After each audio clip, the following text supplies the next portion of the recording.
आइए फ्रेंड्स, मैं दीपक नागर स्वागत करता हूं आप सबका अपने YouTube चैनल पर। आइए इस क्वेश्चन को स्टार्ट करते हैं।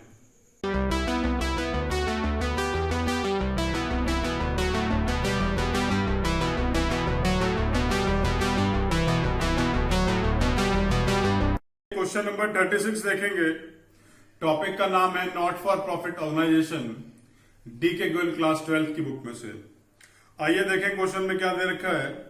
हमें रिसिप्ट एंड पेमेंट अकाउंट दे रखा है और उसके नीचे कुछ एडजस्टमेंट दे रखी हैं। आइए सबसे पहले एडजस्टमेंट से क्वेश्चन को स्टार्ट करेंगे। क्वेश्चन में लिखा है हमारे पास 500 मेंबर्स हैं और हर आदमी 50 रुपए देता है। जब इस तरह से हमें फिगर दे रखी होती है तो हमें मालूम है हम इनकम एक्सपेंडिचर में सब्सक्रिप्शन का अमाउंट सिंपल मल्टीप्लाई करके डाल देते हैं। 500 बंदे हैं, हर बंदा कितने पैसे दे रहा है? 50 रुपए। तो मैंने सिंपल उसे मल्टीप्लाई करा और 25,000 की ये फिगर यहां लिख दी। अब देखेंगे रिसिप्ट एंड पेमेंट के रिसिप्ट साइड में सब्सक्रिप्शन लिखी है करंट ईयर की। वो जो करंट ईयर वाली फिगर है वो कितनी है? करंट ईयर वाली फिगर है 20,500। मतलब 25,000 आने चाहिए थे, आए कितने हैं? 20,500। तो आउटस्टैंडिंग कितना रह गया for the current year? Word पर ध्यान देंगे, outstanding for the current year. Current year का आउटस्टैंडिंग जो है हमने क्लोजिंग बैलेंस शीट में लिख देना है। तो मैंने लिखा आउटस्टैंडिंग सब्सक्रिप्शन, और हमें मालूम है करंट ईयर की आउटस्टैंडिंग कहां आती है? अंदर आती है। तो मैंने अंदर लिख दी भाई। अब चलते हैं थोड़ा सा आगे की तरफ, और सब्सक्रिप्शन जो हाँ रिसिप्ट एंड पेमेंट में लिखा है वही लिखा है 2015-16 के 400 रुपए। मतलब पिछले साल के कितने आ गए हैं? 400 रुपए। और पहली एडजस्टमेंट में जो सेकंड पॉइंट लिखा है 500 is still in arrear for 2015-16। मतलब 400 तो आ चुके हैं और 500 अभी भी आने बाकी हैं। तो जो अभी भी आने बाकी हैं वो मैंने यहां लिख के सबसे पहले तो, और 5,000 रुपए का टोटल आउटर कॉलम में लिख दिया। पहली बात तो ये 500 अभी भी आने बाकी हैं और 400 आ चुके हैं। इसका मतलब क्या हो गया कि स्टार्टिंग में साल के शुरू में ये अमाउंट 900 का था। मेरे ख्याल से बात क्लियर हो गई होगी यहां तक। अब सब्सक्रिप्शन में ही 17 और 18 का सब्सक्रिप्शन लिखा है, मतलब अगले साल का। जो इस साल आया है अगले साल के लिए यहां लिखूंगा subscription received in advance. Amount है 600।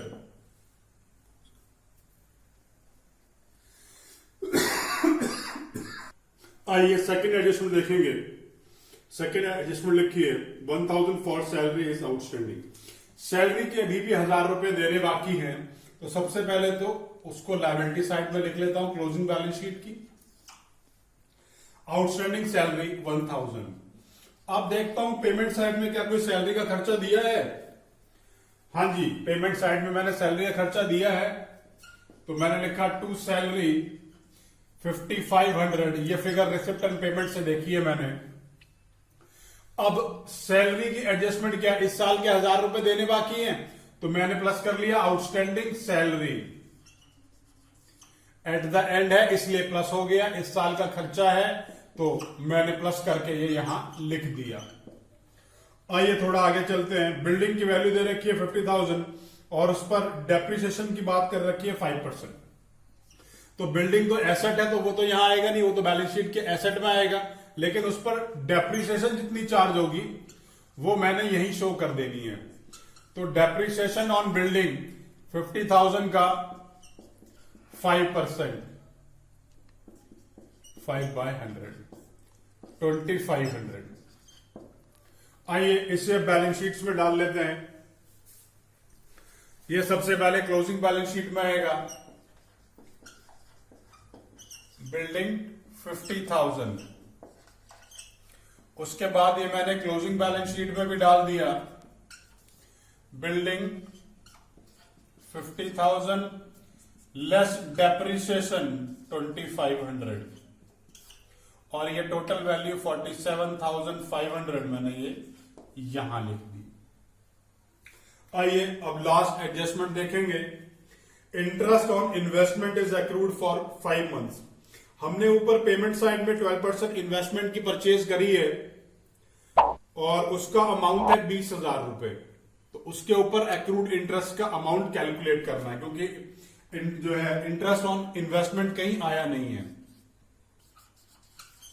एक्रूड इंटरेस्ट कैसे निकालेंगे? 20,000 रुपए हैं 5 मंथ्स के लिए, तो 5/12 और 12% का रेट है तो 12/100। दोबारा देखेंगे, amount of investment into time period by 12 into rate by 100। इस अमाउंट को कैलकुलेट कर लेते हैं। यह अमाउंट आ गया 1000। 1000 का मतलब हो गया कि एक्रूड इंटरेस्ट कितना है? 1000 रुपए है उस 12% इन्वेस्टमेंट के ऊपर। आइए इसका इफेक्ट इनकम साइड पे भी रिकॉर्ड कर लेते हैं। Accrued interest on investment amount आ गया 1000। अब हमारी सारी एडजस्टमेंट्स पूरी हो चुकी हैं। अब रिसिप्ट साइड से स्टार्ट होते हैं और सारी की सारी फिगर्स को रिकॉर्ड करेंगे। रिसिप्ट साइड में सबसे पहले बैलेंस लिखा हुआ है,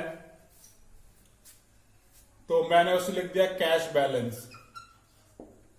अमाउंट है 1025। इसके बाद सब्सक्रिप्शन की बात है। सब्सक्रिप्शन हम एडजस्ट कर चुके हैं। उसके बाद डोनेशन आ गई। यहां डोनेशन वर्ड ही लिखा है, तो डोनेशन का मतलब हो गया कि जनरल डोनेशन है। और जनरल डोनेशन कहां आती है? इनकम साइड में। तो मैंने 9500 इनकम साइड में लिख दिए। फिर लिखा है प्रोसीड फ्रॉम इंटरटेनमेंट, तो मैंने लिखा प्रोसीड फ्रॉम इंटरटेनमेंट। ये भी हमारी इनकम है 5400। फिर न्यूज़पेपर बेचे हैं, तो by sale of newspaper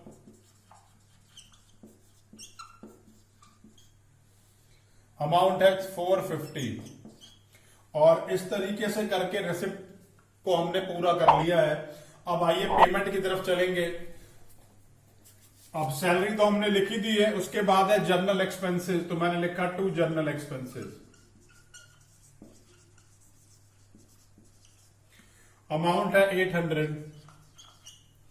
next is entertainment expenses.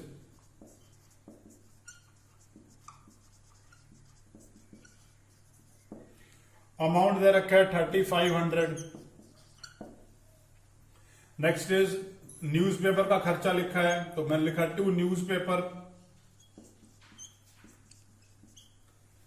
Amount है 1500। उसके बाद म्युनिसिपल टैक्सेस।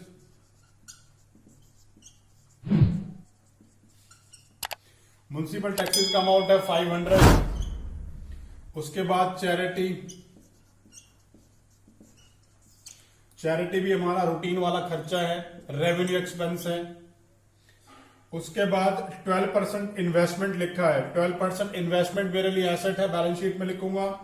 और उसके नीचे एक फिगर लिखी है इलेक्ट्रिसिटी चार्जेस।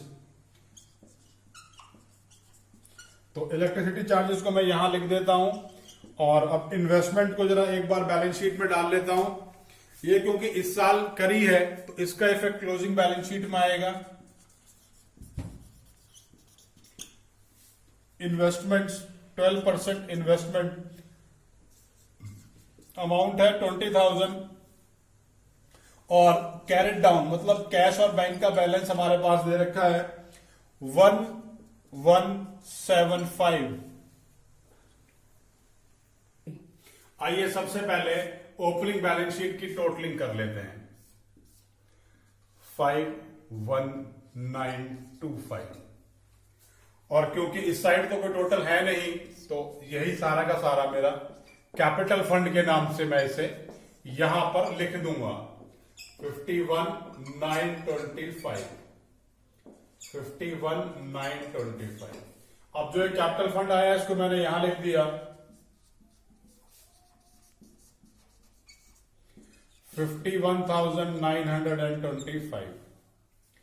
अब आगे चलते हैं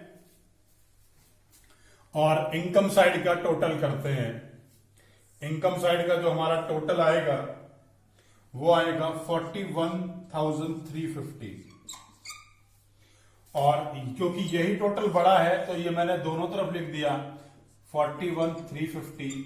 इस साइड की टोटलिंग करी मैंने और 41,350 में से इस साइड का जो टोटल आ रहा है मेरा वो आ रहा है 20,200। इसको इसमें से मैंने लेस किया, यहां एक इनकम जो है सरप्लस आ गया मेरा, यहां पर या तो सरप्लस लिख लो या excess of income over expenditure 21,150। ये मेरा सरप्लस आ गया। जो मेरा सरप्लस आ गया है मैं इसको क्लोजिंग बैलेंस शीट में लिख लूंगा, इस कैपिटल फंड में प्लस कर लूंगा सरप्लस 21,150। इसका टोटल कर लेता हूं, ये टोटल आ गया मेरा 73,075।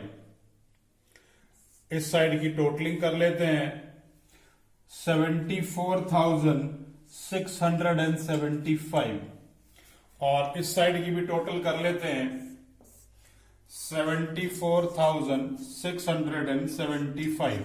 और फाइनली इसी तरीके से हमें इस क्वेश्चन को जो है करके दिखाना है। अगर इस पूरे क्वेश्चन में आपको कहीं पर कोई भी डाउट है तो मुझे आप कमेंट बॉक्स में कमेंट कर सकते हैं। अगर क्वेश्चन अच्छा लगे तो वीडियो जरूर लाइक कीजिएगा और अगर अब तक चैनल सब्सक्राइब नहीं किया है तो प्लीज चैनल भी जरूर सब्सक्राइब कीजिएगा। और मैंने डिस्क्रिप्शन बॉक्स में और भी बहुत कुछ आपके लिए छोड़ रखा है, उसे भी जरूर देखें।